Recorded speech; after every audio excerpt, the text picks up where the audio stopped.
नमस्कार दोस्तों, MPN academy में आप सभी का हार्दिक अभिनंदन है। प्रस्तुत है weekly current affairs test series. दोस्तों, इस वीडियो में हम लोग 8 से लेकर 15 मई 2022 तक के समसामयिक घटनाक्रम पर आधारित 30 महत्वपूर्ण मल्टीपल चॉइस क्वेश्चंस को व्याख्या के साथ हल करेंगे। Friends, the English edition of this video along with its PDF with full description in English is available on MPN Academy app. The course name is 68th BPSC Current Affairs Course in English. पहला प्रश्न है, बड़े पैमाने पर 10 gigawatt के संचयी सौर प्रतिष्ठानों यानी cumulative large scale solar installations को पार करने वाला पहला राज्य कौन बन गया है? सही जवाब है option number B, Rajasthan. Mercom के इंडिया सोलर प्रोजेक्ट ट्रैकर के अनुसार वर्तमान में राजस्थान में 16 गीगावाट से अधिक सौर परियोजनाएं निर्माणाधीन हैं। राजस्थान में कुल स्थापित विद्युत क्षमता है 32.5 गीगावाट। राजस्थान की कुल स्थापित विद्युत क्षमता में नवीकरणीय ऊर्जा यानी अक्षय ऊर्जा का योगदान कितना है? 55%। 8000 मीटर से अधिक ऊंची 5 चोटियों को फतह करने वाली पहली भारतीय महिला कौन बन गई है? सही जवाब है option number C, Priyanka Mohite. पश्चिम महाराष्ट्र की सतारा निवासी प्रियंका ने 5 मई को दुनिया की तीसरी सबसे ऊंची चोटी कंचनजंगा का अपना अभियान सफलतापूर्वक पूरा किया। प्रियंका को वर्ष 2020 में तेंजिंग नॉर्गे एडवेंचर पुरस्कार से सम्मानित किया गया है। इन्होंने कौन कौन सी 5 चोटियों को फतह किया है? एक तो बता ही दिया गया है, कंचनजंगा, उसके बाद माउंट अन्नपूर्णा, उसके बाद माउंट मकालू, माउंट एवरेस्ट और माउंट लहोत्से। तालिबान और अफगान सेना के संघर्ष के दौरान मारे गए किस भारतीय फोटो पत्रकार को वर्ष 2022 का पुलित्जर पुरस्कार मिला है? सही जवाब है option number D, Danish Siddiqui. यही है। पुरस्कार विजेताओं में भारतीय पत्रकार अदनान आबिदी, सना इरशाद मट्टू और अमित दवे का नाम भी शामिल है। इस पुरस्कार की शुरुआत 1917 ईस्वी में की गई थी, जिसे कोलंबिया विश्वविद्यालय और पुलित्जर पुरस्कार बोर्ड द्वारा प्रशासित किया जाता है। यह पुरस्कार प्रसिद्ध समाचार पत्र प्रकाशक जोसेफ पुलित्जर के सम्मान में दिया जाता है। कौन सा देश संयुक्त राष्ट्र विश्व पर्यटन संगठन UNWTO से हट गया है? सही जवाब है ऑप्शन नंबर बी, रूस। 27 अप्रैल को रूस ने UNWTO को छोड़ने की इच्छा व्यक्त की और बाद में उसी दिन UNWTO ने यूक्रेन पर रूसी आक्रमण को देखते हुए रूस को निलंबित करने के लिए मतदान किया।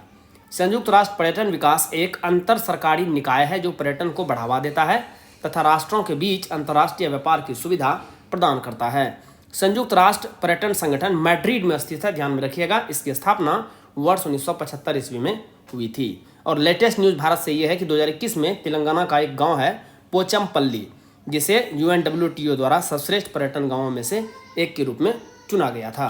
किस संस्था द्वारा एम प्राइम नामक प्लेबुक लॉन्च की गई है? सही जवाब है option number B, NITI Aayog. M यानी अटल इनोवेशन मिशन ने राष्ट्रव्यापी कार्यक्रम एम प्राइम का फुल फॉर्म क्या है?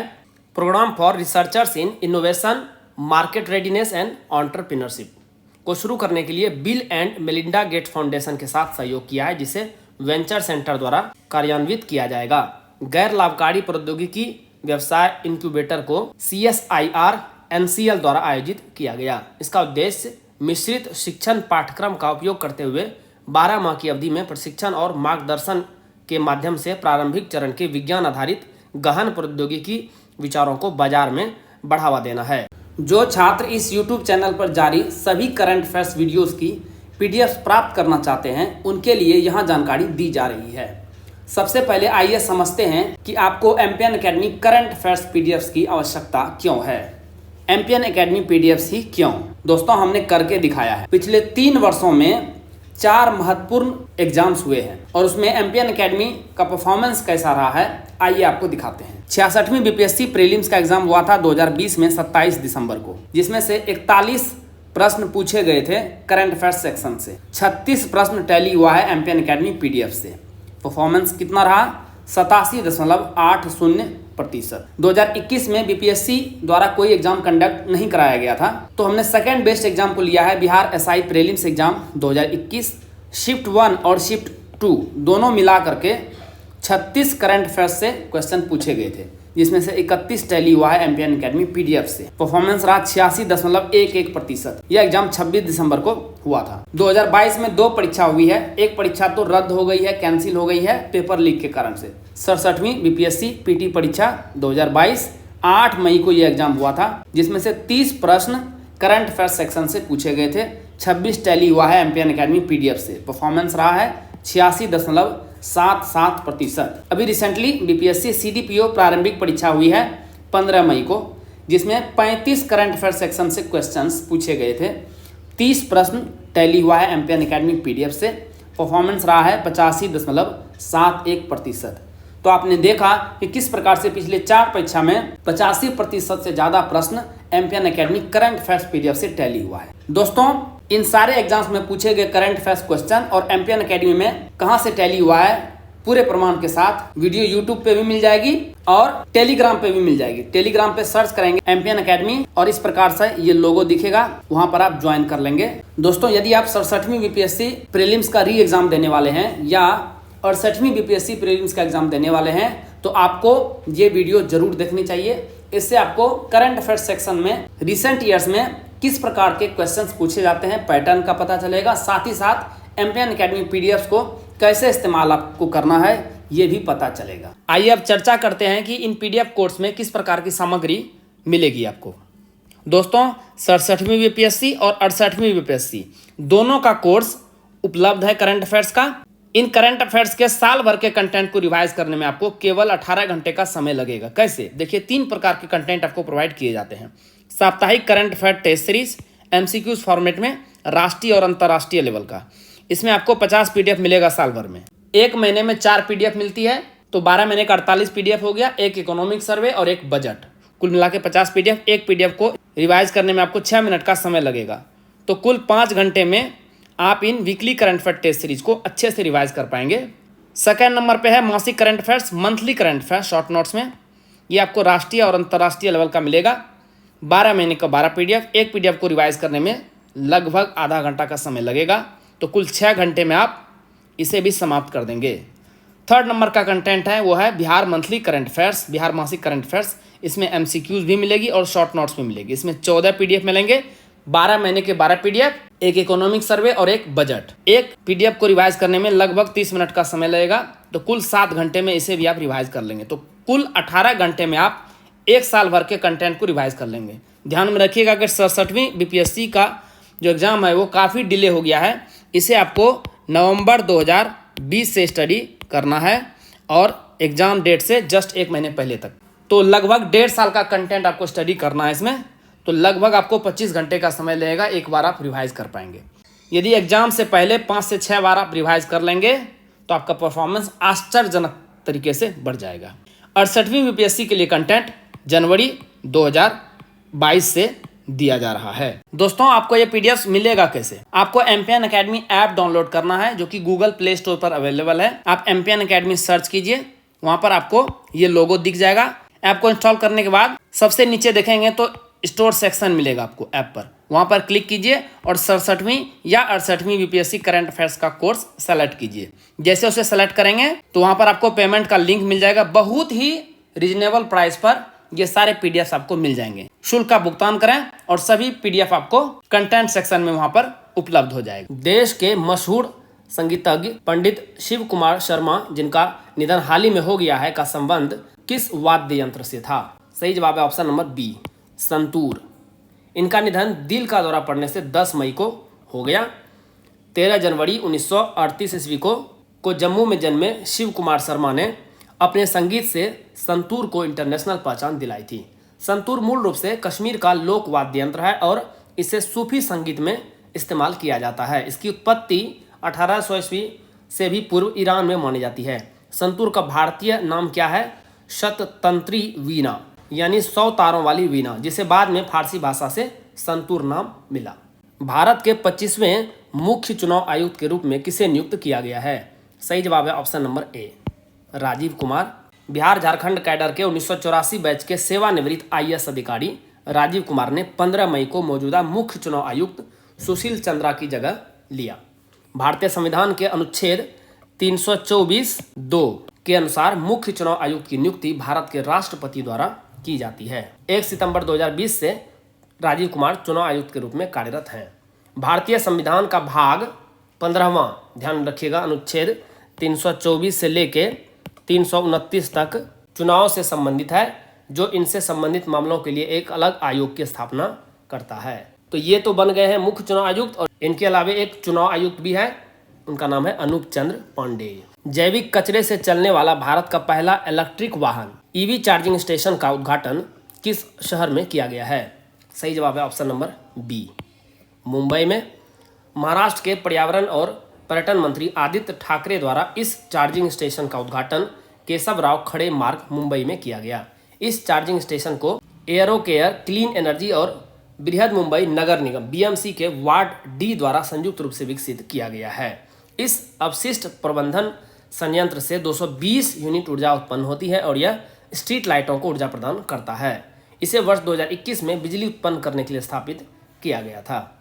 किस शहर में एक स्किल इंडिया इंटरनेशनल सेंटर विकसित करने के लिए नेशनल स्किल डेवलपमेंट कॉरपोरेशन और यूएई के डीपी वर्ल्ड के बीच एक समझौता ज्ञापन पर हस्ताक्षर किया गया है?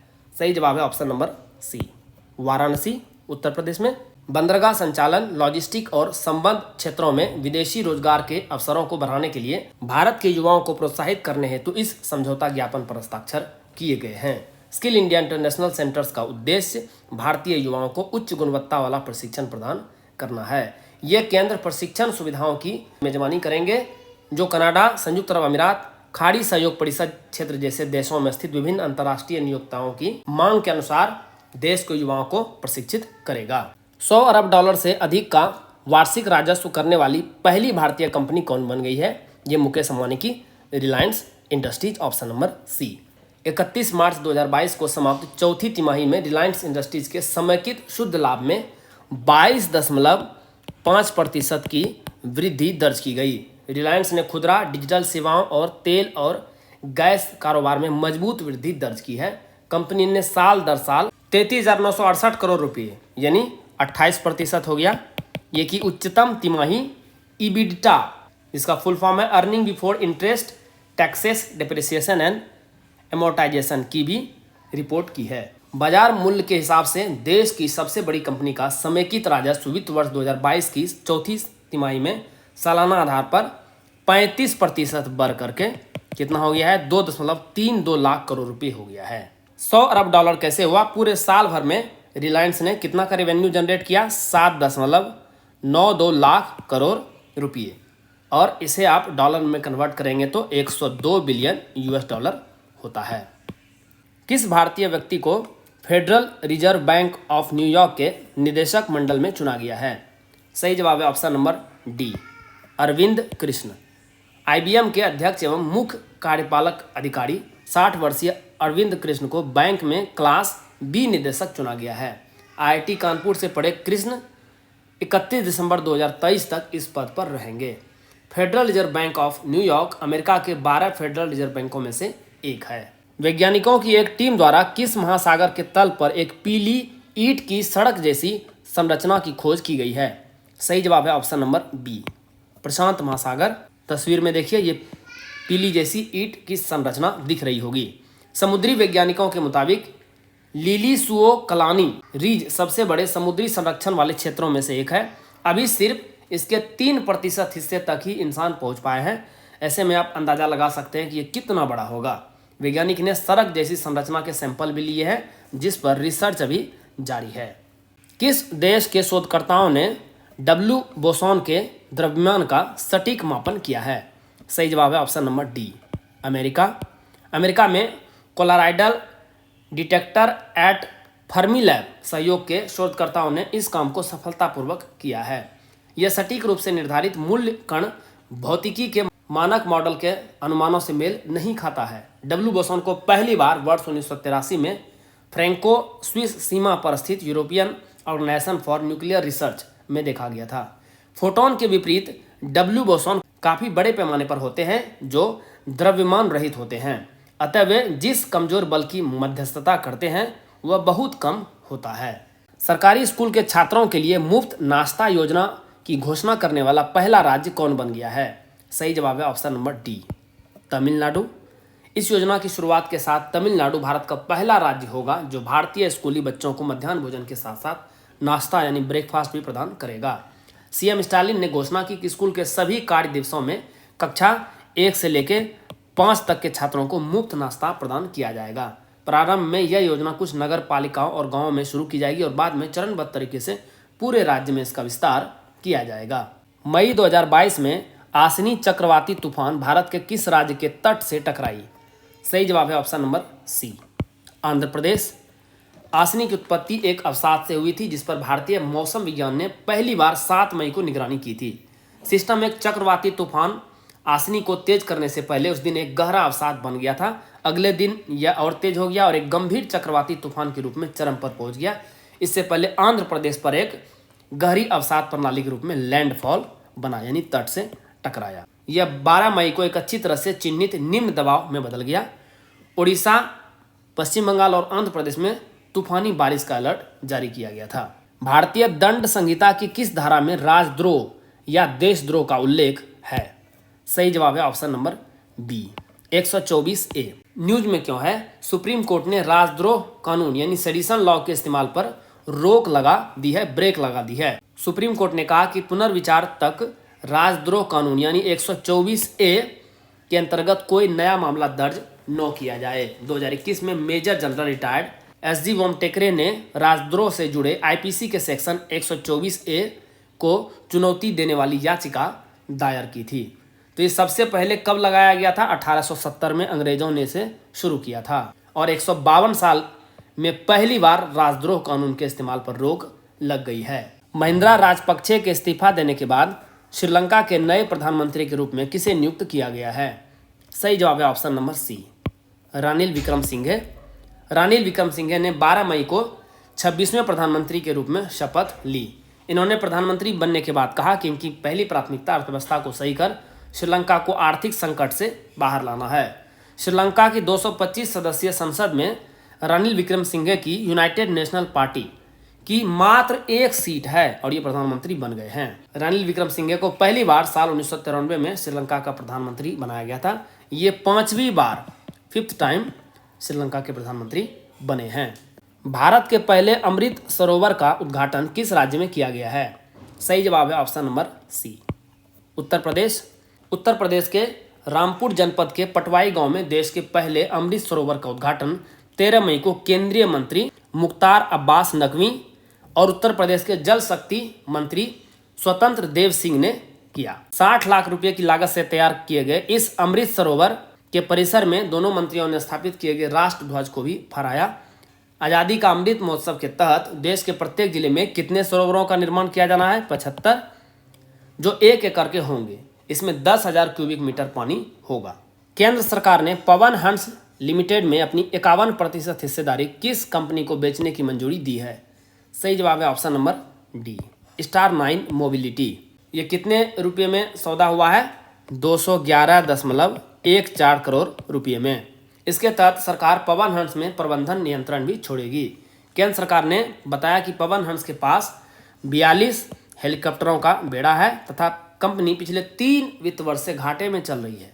स्टार 9 मोबिलिटी एक समूह है जिसमें बिग चार्टर प्राइवेट लिमिटेड, महाराजा एविएशन प्राइवेट लिमिटेड तथा Almas global opportunity fund SPC शामिल है। पवन हंस में केंद्र सरकार की 51% हिस्सेदारी के अलावा ONGC के पास 49% हिस्सेदारी है।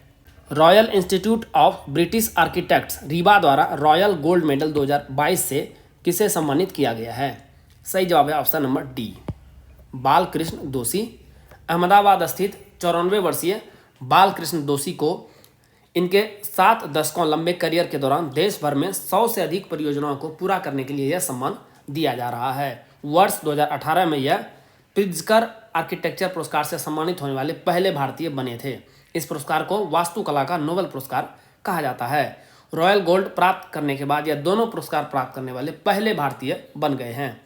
इनकी महत्वपूर्ण परियोजनाओं में है IIM बेंगलोर। 2022 से 24 के लिए किस देश को सर्वसम्मति से एशियाई चुनाव प्राधिकरणों का संघ के नए अध्यक्ष के रूप में चुना गया है? सही जवाब है ऑप्शन नंबर ए, भारत को। 7 मई को फिलीपींस के मनीला में कार्यकारी बोर्ड और महासभा की बैठक में भारत को सर्वसम्मति से AAEA के अध्यक्ष के रूप में चुना गया। कार्यकारी बोर्ड में नए जोड़े गए सदस्यों में रूस, उज्बेकिस्तान, श्रीलंका, मालदीव, ताइवान और फिलीपींस शामिल हैं। इस संस्था की स्थापना 1998 ईस्वी में मनीला, फिलीपींस में 1997 को आयोजित 21वीं सदी में एशियाई चुनाव पर संगोष्ठी के प्रतिभागियों द्वारा पारित प्रस्ताव के अनुसरण में की गई थी। वर्तमान में 20 एशियाई चुनाव निगरानी निकाय AAEA के सदस्य हैं, जिसमें भारत निर्वाचन आयोग भी शामिल है। इससे पहले भारत ने 2014 से 16 के दौरान अध्यक्ष के रूप में कार्य किया है। हाल ही में चर्चा में रहे ऑपरेशन दूधी का संबंध निम्न में से किससे है? सही जवाब है option number B, Assam Rifles. वर्ष 1991 में असम राइफल्स द्वारा जम्मू और कश्मीर में किए गए एक एकल आतंकवाद विरोधी अभियान में 72 आतंकवादियों को मार गिराया गया था तथा 13 अन्य को गिरफ्तार किया गया था। यह ऑपरेशन 3 मई 1991 ईस्वी को शुरू हुआ था। अभी न्यूज में क्यों है? हाल ही में इस ऑपरेशन के जीवित सैनिकों को असम राइफल्स द्वारा सम्मानित किया गया है। यह किसी भी सुरक्षा बल द्वारा चलाया गया अब तक का सबसे सफल आतंकवाद रोधी अभियान है, जिसमें नायक सूबेदार पद्म बहादुर छेत्री की कमान के तहत 14 अन्य रैंकों के साथ एक जूनियर कमीशन अधिकारी शामिल थे। इस ऑपरेशन के दौरान भीषण गोलीबारी में सैनिक राम कुमार आर्य और कामेश्वर प्रसाद शहीद हो गए और RK यादव गंभीर रूप से घायल हो गए। खेलो इंडिया यूनिवर्सिटी गेम्स 2021 में पदक तालिका में किस विश्वविद्यालय ने प्रथम स्थान हासिल किया? सही जवाब है option number D, Jain deemed to be university. समापन समारोह के मुख्य अतिथि केंद्रीय गृह और सहकारिता मंत्री अमित शाह ने मेजबान Jain deemed to be university Bangalore को पूरे आयोजन के मुख्य विजेता का खिताब प्रदान किया। यानी होस्ट यही विश्वविद्यालय था, जिन्होंने कुल 32 पदक जीते, जिसमें 20 स्वर्ण, 7 रजत और 5 कांस्य पदक था। लवली प्रोफेशनल यूनिवर्सिटी दूसरे स्थान पर और पंजाब यूनिवर्सिटी तीसरे स्थान पर रहा। किस देश के पूर्व क्रिकेटर एंड्रू साइमंड्स का हाल ही में कार दुर्घटना में निधन हो गया है? सही जवाब है ऑप्शन नंबर बी, ऑस्ट्रेलिया। हादसा ऑस्ट्रेलिया के क्वींसलैंड में 14 मई की रात को हुआ। जिस समय इनकी तेज रफ्तार कार सड़क दुर्घटना का शिकार हुई, इस समय 46 वर्ष के एंड्रू साइमंड्स कार में अकेले थे। ऑलराउंडर एंड्रू साइमंड्स ने साल 1998 से 2009 के बीच ऑस्ट्रेलिया के लिए 26 टेस्ट और 198 ODI मैच खेले थे और साथ साथ 14 T20 मैच भी खेले थे। ये एक ऑलराउंडर थे जिन्होंने एक दिवसीय क्रिकेट में 5000 से अधिक रन बनाए और साथ साथ में 133 विकेट भी लिए। माणिक साहा ने किस राज्य के अगले मुख्यमंत्री के रूप में शपथ ली है? सही जवाब है ऑप्शन नंबर ए, त्रिपुरा। भाजपा नेता बिप्लब कुमार देव के त्रिपुरा के मुख्यमंत्री पद से इस्तीफा देने के एक दिन बाद पार्टी के प्रदेश अध्यक्ष माणिक साहा ने अगरतला में राजभवन में राज्यपाल सत्यदेव नारायण आर्य की उपस्थिति में राज्य के अगले मुख्यमंत्री के रूप में शपथ ली। ये पेशे से डेंटिस्ट हैं और इनकी छवि बेहद साफ मानी जाती है। Aster Guardian Global Nursing Award 2022 से किसे सम्मानित किया गया है? सही जवाब है ऑप्शन नंबर सी, अन्ना कवाले दुबा। केन्या के अन्ना कवाले दुबा को दुबई में आयोजित एक पुरस्कार समारोह में Aster Guardian Global Nursing Award 2021 से सम्मानित किया गया। 24,000 नर्सों में से 10 को शीर्ष फाइनलिस्ट में चुना गया था, जिसमें से इन्हें यह पुरस्कार मिला है। यह अपने गांव की पहली ग्रेजुएट हैं। इन्होंने नर्सिंग की पढ़ाई के दौरान मिस टूरिज्म केन्या 2013 का खिताब भी जीता था। इन्होंने अपने समुदाय में शिक्षा और लैंगिक समानता की वकालत की है, जिसके लिए यह सम्मान इन्हें दिया गया है। T20 क्रिकेट में 250 विकेट लेने वाले पहले भारतीय तेज गेंदबाज कौन बन गए हैं? सही जवाब है option number C, Jasprit Bumrah. Mumbai Indians के तेज गेंदबाज जसप्रीत बुमराह T20 क्रिकेट में 250 विकेट लेने वाले पहले भारतीय पेसर बन गए हैं। वहीं T20 क्रिकेट में 250 विकेट लेने वाले कुल मिलाकर 5वें भारतीय बने हैं, जिसमें से 4 तो स्पिनर हैं।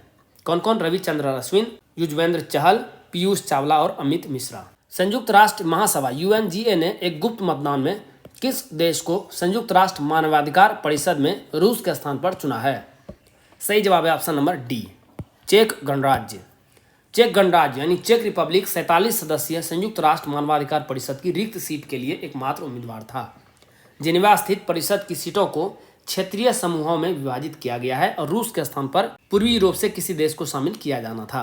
संयुक्त राष्ट्र महासभा में 157 देशों ने चेक गणराज्य के पक्ष में मतदान किया और 23 ने मतदान से परहेज किया। चेक गणराज्य 31 दिसंबर 2023 तक संयुक्त राष्ट्र मानवाधिकार परिषद यानी UNHRC सीट पर बना रहेगा। The Lancet planetary health journal में प्रकाशित अध्ययन के मुताबिक 2019 में दुनिया भर में प्रदूषण से कितने लाख लोगों की मौत हुई थी?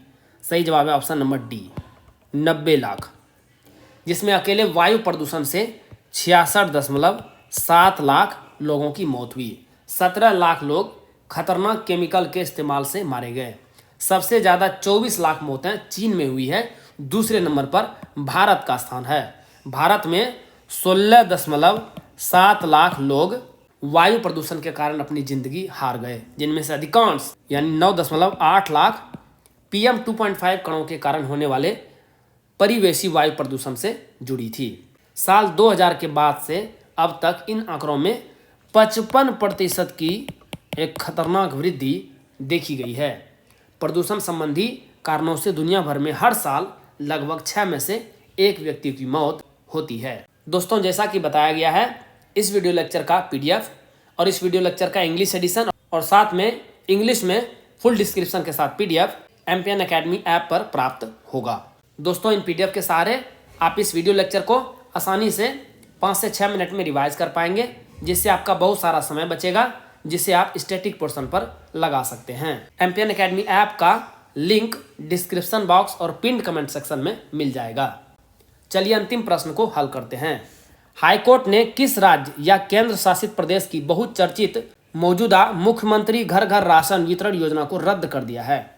सही जवाब है ऑप्शन नंबर ए, दिल्ली। दिल्ली हाईकोर्ट की पीठ ने दिल्ली सरकार की मौजूदा घर घर राशन वितरण योजना को रद्द करते हुए कहा कि वह इसके लिए केंद्र सरकार द्वारा राष्ट्रीय खाद्य सुरक्षा कानून के तहत मुहैया कराए